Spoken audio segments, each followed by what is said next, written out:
Bonjour à tous. Alors aujourd'hui on se retrouve avec une nouveauté, mes nouvelles lunettes. Franchement je suis trop contente de voir mieux. C'est pas tout à fait à 100% parce que pour l'instant je suis pas encore adaptée à ma nouvelle correction, donc il y a quelques lignes qui vibrent encore un peu, mais c'est déjà un gros plus, un gros mieux, et j'ai hâte que ma vue là se stabilise et accepte la nouvelle correction.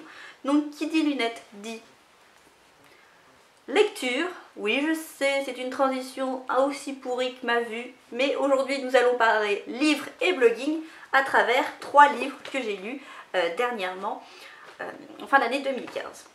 Toutes les infos seront en barre d'infos et aussi sur le blog avec un article complémentaire. Donc alors, on commence, parce que j'ai pas envie que ça dure des plombs, par monétiser son blog. Petit livre d'une centaine de pages sur la monétisation des blogs. Comme c'est étrange. Il se développe en 2 parties. Première partie, créer et développer son blog d'une vingtaine de pages qui est un contenu de base sur la création d'un blog. Qu'est-ce qu'un blog, déterminer sa niche, trouver un nom de domaine, etc. Des informations qui seront toujours utiles. Et si vous ne les connaissez pas, je me demande comment vous faites pour votre blog. En tout cas, ce sont des informations basiques qu'on devrait tous savoir. J'ai pas appris grand chose, mais en tout cas c'est toujours très intéressant. On passe très vite là-dessus. Deuxième partie, faire de son blog une source de revenus. Pour moi il y a 2 parties dans ce deuxième grand chapitre. Une partie composée de définitions sur les statistiques qui vous aideront si vous êtes sur Google Analytics, et ensuite un bref passage en revue des différentes solutions de monétisation et partie plus intéressante. C'est là que j'ai appris le plus de choses à partir du kit média, des factures, de la tarification, du taux horaire, du copyright, des mentions légales, etc.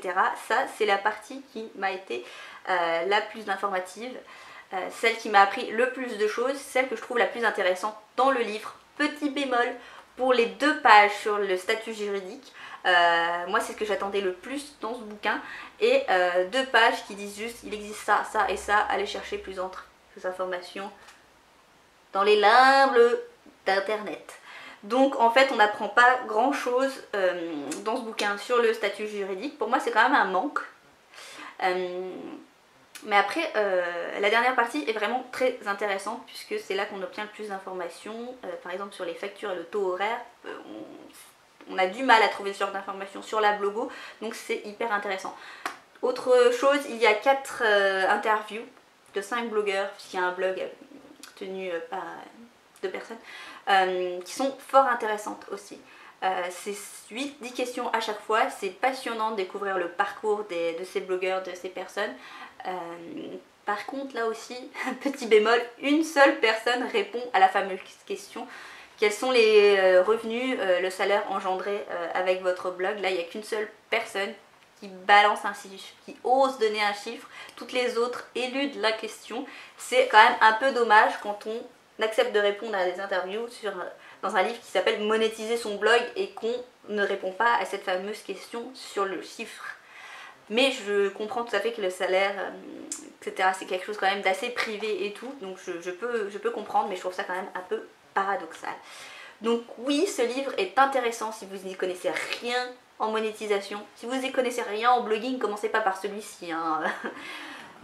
Si vous n'y connaissez rien en monétisation, c'est intéressant, mais comme je l'ai dit, 100 pages, c'est juste un bref aperçu de ce qui existe, et c'est à vous d'aller chercher des compléments. Si vous voulez des informations sur le statut juridique à avoir, la différence entre auto-entrepreneur et portage salarial, etc., c'est pas ici que vous allez trouver les informations.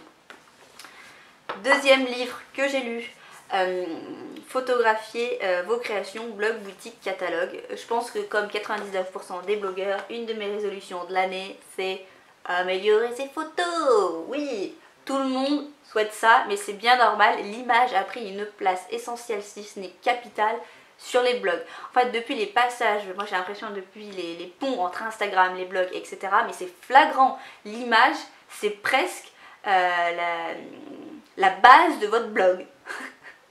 autant l'image que renvoie votre blog que les images qui sont à l'intérieur.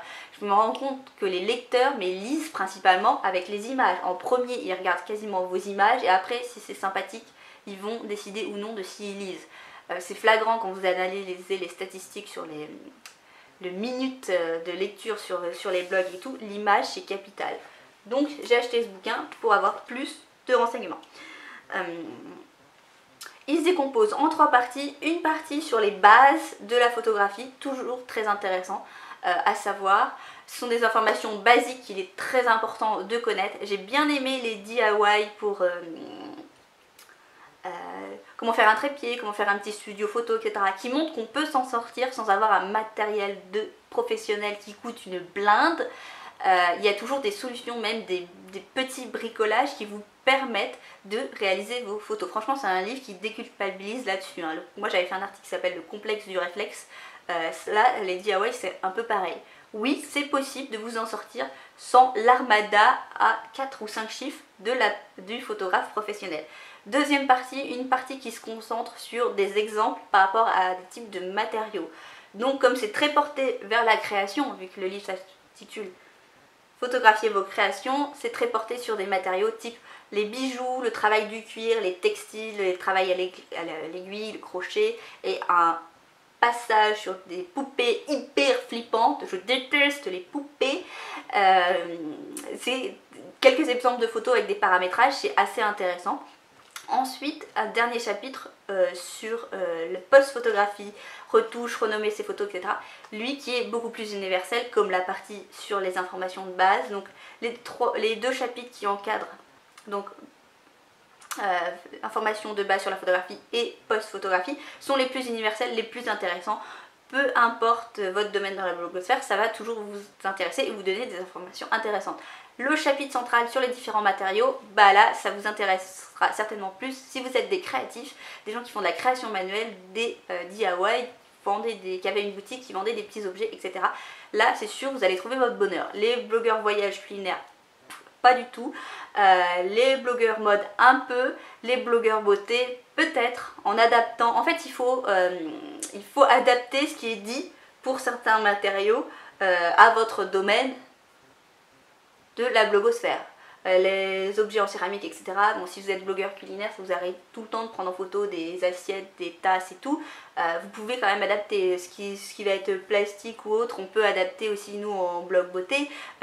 Pour les bijoux, les sacs, adapter en blog mode. En fait, il faut savoir faire des passerelles entre ce qui est dit, votre situation, expérimenter, etc. En fait, en photo, il faut toujours s'informer et s'expérimenter, tester. Donc c'est en ça que le livre est intéressant, ça donne des bases, quelques bons conseils, ça déculpabilise et ça vous montre aussi par rapport à toutes les compositions qui sont faites, ça peut vous aider sur vos compositions, vos cadrages, etc. C'est là que ça peut servir à n'importe quel type de blogueur. Donc voilà, on passe ensuite au dernier, Blog It Yourself, le dernier que j'ai lu qui est... créer son blog, le développer, en faire vivre. Derrière ils disent créer son blog de A à Z. De A à Z, je dirais pas. De A à F, pourquoi pas. En fait, je vais vous dire, il se compose en plusieurs parties lui aussi. Il se lit assez rapidement comme les 2 autres. Donc première partie sur les bases, les aspects techniques, c'est quoi un blog, etc. Premier pas, installer son blog. Ensuite, premier pas, prise en main, comment rédiger un article, publier ses premiers articles, bien gérer les médias, nanana, etc. Assez intéressant. Soigner l'habillage, le design, le graphisme, partie très intéressante qu'on oublie très souvent, nous les blogueurs qui ne sont pas issus de formation de graphisme ou de communication, on oublie la puissance, c'est un peu ce que je disais, hein, l'image mais pas en photo, la puissance des couleurs, des typographies, des chartes graphiques, etc. Cette image globale, on oublie très souvent. C'est ce qui nous fait nous dire waouh, le blog il est très bien construit, très bien agencé, il est agréable à l'œil, etc. On oublie souvent cet aspect-là, graphisme et design, très intéressant. Des bases encore à savoir, pas mal d'informations. Ensuite, partie faire vivre son blog, ligne éditoriale, comment s'organiser, etc. Gérer sa communauté, vivre de son blog. Donc une partie sur la monétisation et des interviews. Une douzaine d'interviews de grands blogueurs, je pense que tout le monde connaît.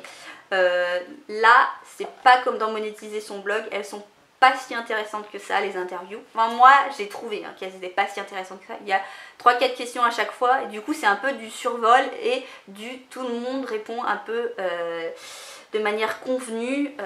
Même moi, j'aurais pu répondre ça. Oui, les blogs, ça apporte beaucoup, c'est magnifique. Voilà, voilà.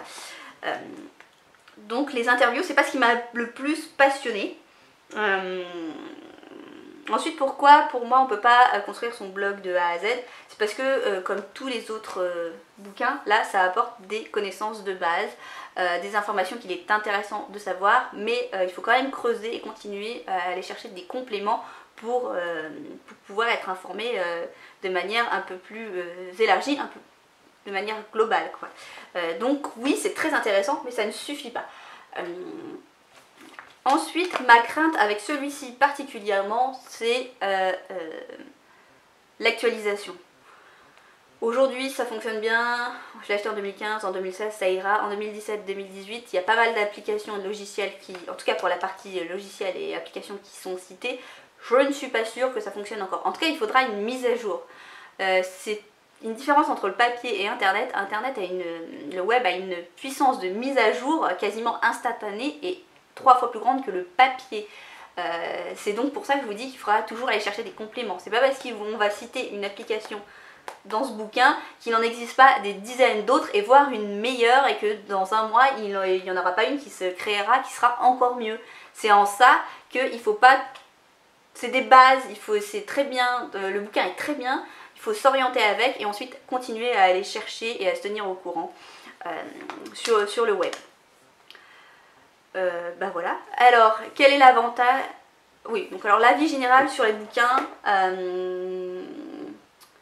utile, oui, essentiel, non. En fait, tout dépend de votre niveau de connaissance sur le blogging, les blogs, les façonnages de blogs, la création, la monétisation, etc.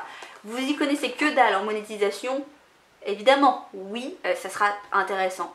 Si vous voulez commencer à créer un blog, celui-ci sera intéressant, mais enfin c'est pas celui-ci qu'il faut acheter pour pouvoir créer son blog, il faut d'abord commencer par celui-ci. Donc oui, si vous partez de zéro en photo, en monétisation, en blogging, ce sera toujours intéressant, ce sera toujours utile, mais il faudra quand même toujours compléter. Ce sont pour moi des bonnes lignes directrices, mais que des lignes directrices. Donc c'est en ça que c'est utile, mais pas forcément totalement essentiel. Voilà, il faut s'adapter à ce qui est dit et aux informations que vous trouvez et continuer à vous renseigner. Qu'est-ce que je voulais dire d'autre? Bah, je pense qu'on a fait le tour pour l'instant. Donc en tout cas, on a fait le tour en vidéo. Moi, ces 3 bouquins m'ont appris pas mal de choses. Pas toujours là où je voulais. Par exemple, le statut juridique, c'est vrai que là, je suis encore un peu sur ma faim. Donc ils sont quand même très pratiques. Ils sont sympathiques. Ce sont de beaux objets. Ah oui, c'est ça que je voulais dire. Contrairement au web, l'intérêt aussi, c'est que tout se trouve au même endroit. Vous n'avez plus besoin d'aller chercher sur 14 ou 15 sites différents pour trouver une information. Là, vous avez sur la création de votre blog, vous avez tout au même endroit, enfin tout, et beaucoup au même endroit. Donc là, c'est vraiment la puissance du papier, c'est centraliser les informations par rapport au blogging, où souvent vous allez chercher sur 14 sites différents, même s'il y a des sites spécialisés, hein, dans des domaines très précis. Souvent vous allez à droite à gauche, vous croisez des informations, etc. Là, tout est centralisé. Donc c'est sûr que c'est toujours très intéressant d'avoir ça dans sa bibliothèque quand on blogue, et on peut y revenir assez souvent. Après, il faudra faire la part des choses et les mises à jour assez régulièrement. Donc bah voilà, j'ai retrouvé le dernier point essentiel que je voulais vous dire.